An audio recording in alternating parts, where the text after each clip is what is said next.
बिस्मिल्लाहिर्रहमानिर्रहीम। स्टूडेंट्स, आज हम बीएससी पेपर सी फिज़िक्स इसका थर्ड चैप्टर शुरू कर रहे हैं। और थर्ड चैप्टर जो है that is about capacitors and dielectrics. तो पहले हम कैपेसिटर का थोड़ा सा इंट्रोडक्शन पढ़ते हैं।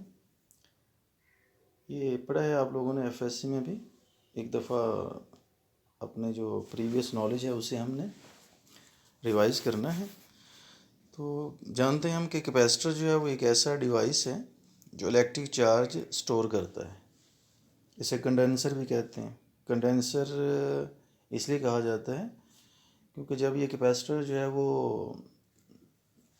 चार्ज हो जाता है तो मतलब इलेक्ट्रिक चार्ज इस पर जाकर जम जाता है, ठहर जाता है, इसलिए इसे कंडेंसर भी कहते हैं। कैपेसिटर जो है वो तमाम इलेक्ट्रॉनिक अप्लाइंसेस का एक लाजमी कंपोनेंट है। मतलब जितनी भी इलेक्ट्रॉनिक्स की चीज़ें हैं, लाइक कंप्यूटर है, टीवी है, मोबाइल है, तो कैपेसिटर इन तमाम चीज़ों का एक लाजमी कंपोनेंट है। मुख्तलिफ़ इलेक्ट्रॉनिक अप्लाइंसेस में यूज़ होने वाले जो कैपेसिटर्स हैं उनका साइज़ और शेप डिफरेंट होती है, लेकिन बेसिक डिज़ाइनिंग तमाम कैपेसिटर्स की सेम है। Every capacitor consist of two metal plates जिनके बिटवीन डिस्टेंस बहुत स्मॉल होता है, और इन प्लेट्स के बिटवीन या तो वैक्यूम होगा या कोई डाइलेक्ट्रिक मटेरियल। अब ये डाइलेक्ट्रिक क्या है इसे भी हम बाद में इंट्रोड्यूस करते हैं। अच्छा, तो अब जब किसी कैपेसिटर को source of charge for example battery के साथ कनेक्ट करेंगे तो कैपेसिटर की जो प्लेट बैटरी के पॉजिटिव टर्मिनल के साथ कनेक्ट होगी उस पर पॉजिटिव चार्ज स्टोर हो जाएगा, और जो प्लेट नेगेटिव टर्मिनल के साथ कनेक्ट है उस पर नेगेटिव चार्ज स्टोर हो जाता है। और जब हम कहते हैं कि फ़लाँ कैपेसिटर पर क्यू चार्ज स्टोर हो गया है तो it means plus Q on one plate and जो नेगेटिव क्यू है माइनस क्यू वो दूसरी प्लेट पे। एक्सपेरिमेंट्स इस बात को प्रूव करते हैं कि किसी भी कैपेसिटर की प्लेट्स पर स्टोर होने वाला जो चार्ज है directly depends on given potential difference. जितना पोटेंशियल डिफरेंस ज़्यादा देंगे चार्ज उतना ही ज़्यादा स्टोर होगा, यानी Q डायरेक्टली डिपेंड्स अपॉन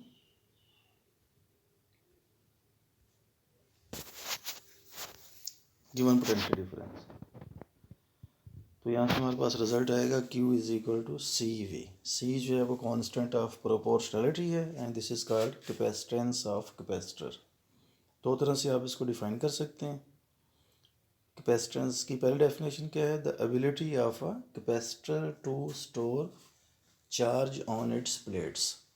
किसी भी कैपेसिटर की अपनी प्लेट्स पर चार्ज स्टोर करने की सलाहियत को उस कैपेसिटर की कैपेसिटेंस कहेंगे, या फिर इक्वेशन 1 से कैपेसिटेंस जो है that is the ratio of charge stored on plates of capacitor to the potential difference applied between plates of capacitor. और यहाँ से कैपेसिटेंस की जो SI यूनिट है वो बनती है coulomb per volt and this is called farad. Farad जो है ये कैपेसिटेंस की लार्ज यूनिट है। इलेक्ट्रॉनिक्स की चीज़ों में यूज़ होने वाला जो कैपेसिटर्स हैं इनकी कैपेसिटेंस जो है वो या तो होती है माइक्रोफैरड की रेंज में या पिकोफैरड।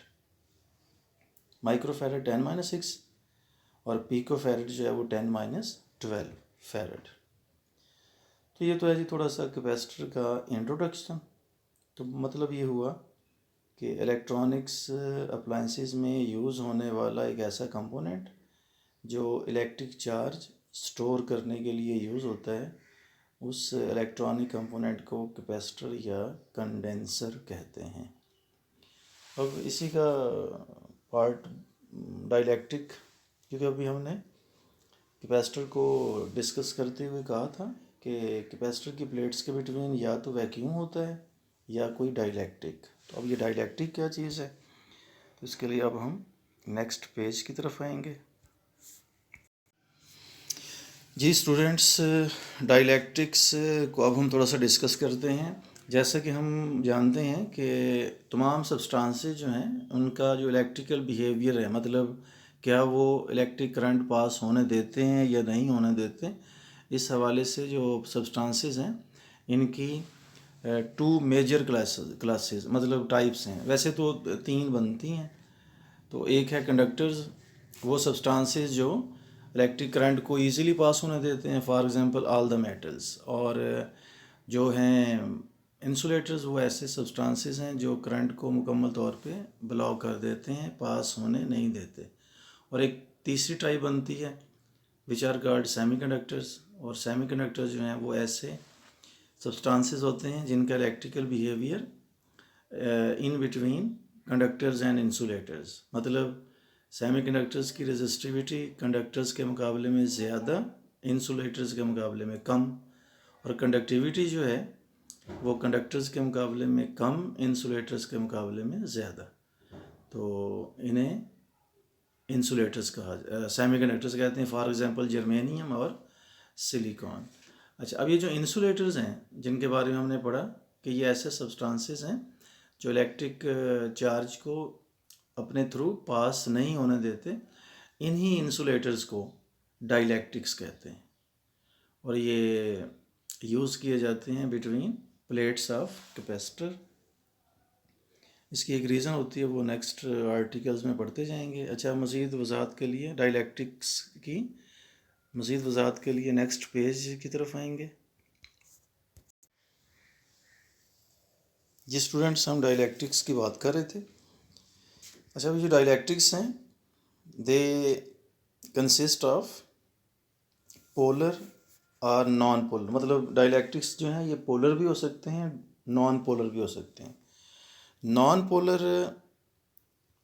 डाइलेक्ट्रिक्स का मतलब ऐसे मालिक्यूल्स नॉन पोलर डाइलेक्ट्रिक में जो मालिक्यूल्स होते हैं वो ऐसे मालिक्यूल्स होते हैं जिनके पॉजिटिव और नेगेटिव चार्जेस के जो सेंटर्स ऑफ ग्रेविटी हैं वो आपस में कोइंसाइड, मिले हुए होते हैं। ठीक है ना। फॉर एग्जांपल हाइड्रोजन है, नाइट्रोजन है, ऑक्सीजन है। जबकि पोलर मॉलिक्यूल्स कौन से होते हैं? जिनके पॉजिटिव नेगेटिव चार्जेस के जो सेंटर्स ऑफ ग्रेविटी हैं वो आपस में मिले हुए नहीं होते। फॉर एग्जांपल ये H2O यानी वाटर है, N2O, ये पोलर है। अच्छा, अब ये जो पोलर मॉलिक्यूल्स होते हैं ये परमानेंट डाइपोल्स होते हैं क्योंकि इनके पॉजिटिव नेगेटिव चार्जेस आपस में अलग होते हैं। लेकिन जो नॉन पोलर हैं, ठीक है ना, ये डाइपोल बन जाते हैं जब इन पर कोई एक्सटर्नल इलेक्ट्रिक फील्ड अप्लाई किया जाए। लेकिन ये ज़रूर है कि पोलर या नॉन पोलर डाइलेक्ट्रिक चाहे पोलर हो चाहे नॉन पोलर हो, दोनों डाइलेक्ट्रिक्स का जो बिहेवियर है वो इलेक्ट्रिक फील्ड में वो सेम होता है। ठीक है ना। मतलब इन्होंने करना क्या होता है कि जब इन पर एक्सटर्नल इलेक्ट्रिक फील्ड अप्लाई करते हैं ना तो ये नेट फील्ड को रिड्यूस कर देते हैं। ठीक है। तो ईच डाइपोल जो है वो क्या हो जाएगा, वो बिहेव लाइक अ स्प्रिंग, यानी वो अलग-अलग हो जाएंगे इस डाइपोल के दोनों चार्जेस। तो डाइलेक्ट्रिक पर जब इलेक्ट्रिक फील्ड अप्लाई करेंगे तो उससे यही होगा कि नेट फील्ड जो है वो रिड्यूस हो जाएगा, क्योंकि एक तो इलेक्ट्रिक फील्ड एक्सटर्नली अप्लाई किया गया, दूसरा इलेक्ट्रिक फील्ड सेटअप हो जाएगा डाइलेक्ट्रिक के डाइपोल होने की वजह से। यानी अगर वो ऑलरेडी डाइपोल है तब भी, लेकिन एक्सटर्नल इलेक्ट्रिक फील्ड की एप्लीकेशन की वजह से अगर वो डाइलेक्ट्रिक डाइपोल बना है तो तब भी, दोनों सूरतों में जो नेट फील्ड है वो रिड्यूस हो जाता है। तो ये डाइलेक्ट्रिक का बिहेवियर है इन एक्सटर्नल फील्ड। तो अब ये डाइलेक्ट्रिक को यहाँ पे इसलिए इंट्रोड्यूस करवाया गया है क्योंकि नेक्स्ट इस चैप्टर के जो आर्टिकल्स हैं उनमें इसका बार बार यूज़ होगा। तो बहरहाल डाइलेक्ट्रिक वो मटेरियल है जो चार्ज को पास नहीं होने देते, और इन्हीं डाइलेक्ट्रिक्स को हम इंसुलेटर्स भी कह देते हैं। तो ये इंट्रोडक्शन है कैपेसिटर्स और डाइलेक्ट्रिक्स का। जी, अल्लाह हाफिज़।